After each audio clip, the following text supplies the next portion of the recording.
Local newspapers obviously they're incredibly important, and they were amazingly important to me in my career. I started on the Liverpool Daily Post and Liverpool Echo. I was indentured like a slave for 3 years, but although there were hard times, there were also very good times.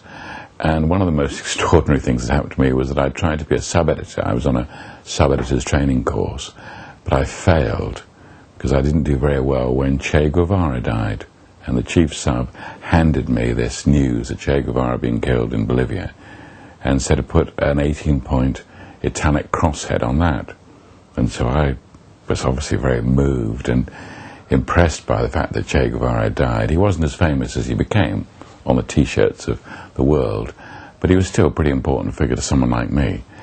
And I just couldn't think of what to say, and I thought, what about Ciao Che? I thought that was pretty silly.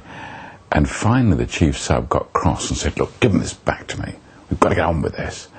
And he wrote Dissident Killed as the headline. And the next day I was called in and told by the chairman of the company that I'd failed as a sub-editor. And the worst punishment was going to be given to me.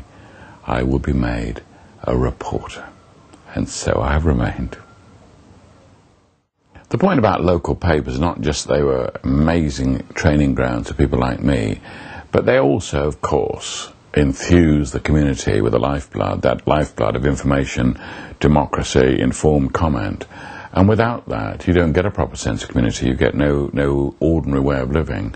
And we already live in a society which tends to be split up with people in their homes just watching television. And if the local papers die, something really, really important dies. So this is a critical moment for the newspaper industry, and everyone's got to do their best. Newspaper Society obviously trying to help to make sure that newspapers survive and thrive.